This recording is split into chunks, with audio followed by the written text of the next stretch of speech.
The beacon woke at 3:14 station time, out past Saturn's ring shadow, and I knew what it was before the system finished tagging it. 22 years on the cistern ring teaches you the old shapes. This one was older than anything I'd ever seen live. A prospecting marker, Korolev registry format, dormant since before anyone alive had been born. I pulled the duty log and put my thumb on the override before I'd finished reading the header. Command would want a human voice on this, not a summary. Captain Reyes, I said into the link, we have a live claim beacon, core of concern. Designation Sol 9 Cistern. It's 25,000 years old. There was a pause long enough that I knew she was pulling the same registry I was. The water claim, she said. It wasn't a question. The water claim, I said. I'd read about the Korolev in training, the way every cadet on the ring does in the unit on the dry centuries. The years when Earth's rivers were dying, and her aquifers were going to salt, and her people signed anything that bought them another season. The Korolev concern wasn't an empire. It never sent armies. It sent surveyors and contracts, and patient accountants who waited out the desperate the way a creditor waits out a debtor. 25,000 years ago, a depleted, frightened Earth had signed away first option on its remaining freshwater reserves in exchange for 3 centuries of desalination tech that kept half the planet alive. The Korolev had logged the claim, planted the beacon at the edge of the system, and gone home to wait. They always went home to wait. A concession ages well if you're patient enough. 25,000 years is patient enough. I was 9 years old during the last bad summer of the coastal resettlement, riding out a water ration line with my grandmother in a town that doesn't exist on any map anymore. And I remembered the taste of that thin allotment water well enough that I never forgot it. Not once. Not through officer school. Not through 22 years of watching nothing happen on this ring. My grandmother used to say the debt from the dry centuries was the one thing Earth could never let anybody forget, because forgetting it was how you ended up paying it twice. I didn't understand her then. I understood her the moment that beacon woke. By the time their hauler fleet crossed the heliopause 4 days later, every station on the ring had been briefed, and I'd pulled the original contract out of the deep archive myself. Not the summary, the actual instrument. 40 pages of pre-reclamation legal language, a human signature at the bottom that the record said belonged to a negotiator named Imelda Cho, dead 24,900 and some years. I watched the Korolev ships come in on the long-range plot. 6 of them, none of them warships, broad-beamed haulers built for carrying mass, not for carrying weapons, with intake collars at the bow the size of small moons. They weren't coming to fight anyone. They were coming to load up. Their lead vessel hailed the ring 11 hours out. The voice that came through was translated flat and polite, the voice of someone reading from a form they'd read 10,000 times before, on 10,000 other worlds that had signed similar paper in similarly desperate years.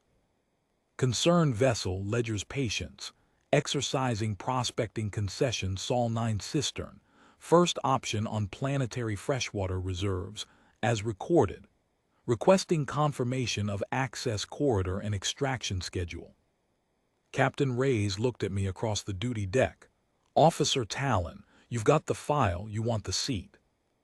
I'd earned it, I suppose, the way you earn things by being the one who reads the fine print nobody else wants to read.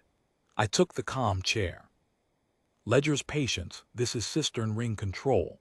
Confirming, concession Sol 9 Cistern is on record and in good standing. I heard something in the alien voice loosen just slightly at good standing. They'd expected an argument. They'd come 25,000 years expecting an argument, or a desperate plea, or, more likely, knowing the Korolev, a world too far gone to remember it had ever signed anything at all. Transmitting current concession terms, I said and sent it. What I sent them was the original 25,000-year-old instrument, yes, but appended, in the Korolev's own commercial registry format in their own contract law, was every renewal filing Earth had made since. We hadn't broken the contract. We hadn't fought it, hidden from it, or let it lapse and hoped they'd forget.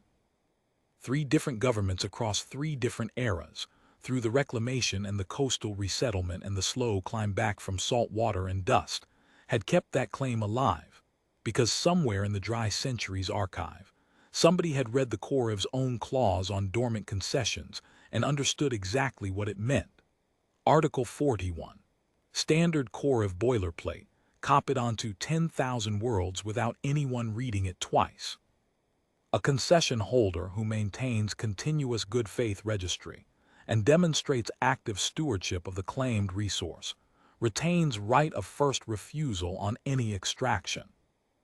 We had maintained it.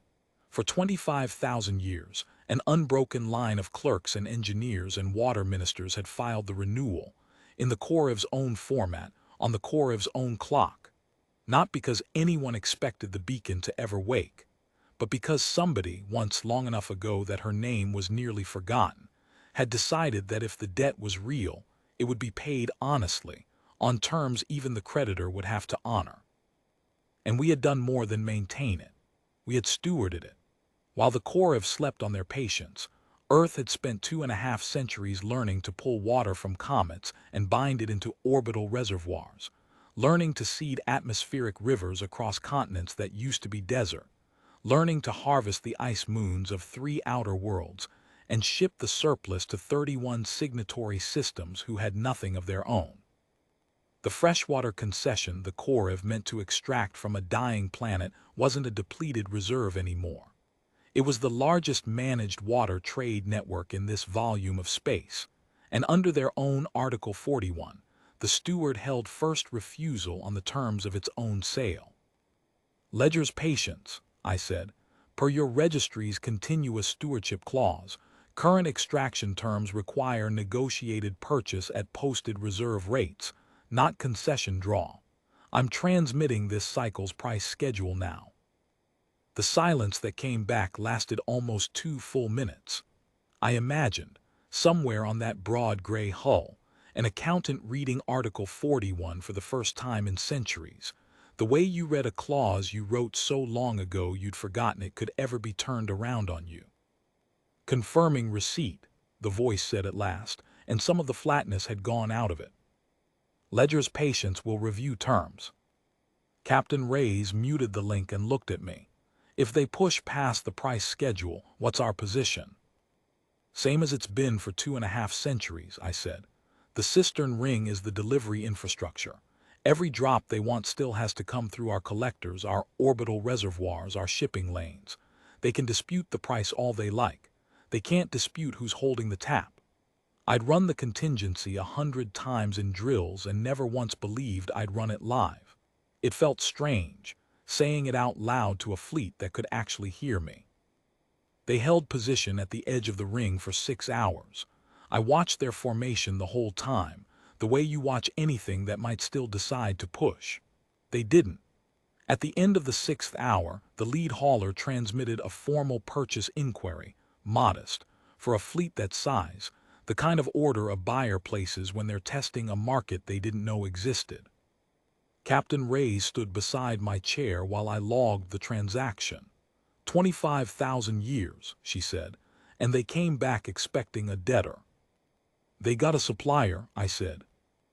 I thought about Imelda Cho sometimes, after that, a negotiator in a drowning century, signing a desperate concession because it was the only paper that would buy her people 3 more centuries of life, and trusting, in whatever way you trust something that far out, that someone down the line would honor the rest of it properly. She couldn't have known what the ring would become. She couldn't have known her signature would still be load-bearing 25,000 years after her name stopped being spoken anywhere but a registry file. But she'd kept her word, and so had everyone who came after her, generation on generation, filing a renewal nobody believed would ever matter, on the strength of nothing but the idea that a debt honestly owed should be honestly paid, and that a world patient enough to keep that promise for 25,000 years would, eventually, be the one writing the terms. The ledger's patience placed its order, paid in full, and broke orbit 4 days later, outbound on the same long, quiet vector it had used to leave the first time. I watched it go from the duty chair, the old beacon dark again behind it, its claim closed out clean after 250 centuries, not with a single shot fired, and not with a single drop taken that hadn't been freely sold. That's the part nobody tells you about patience when they're teaching you the old shapes in training. It doesn't just outlast the people who carry it. Sometimes, if you keep it long enough and honest enough, it ends up being the only patience left standing in the room.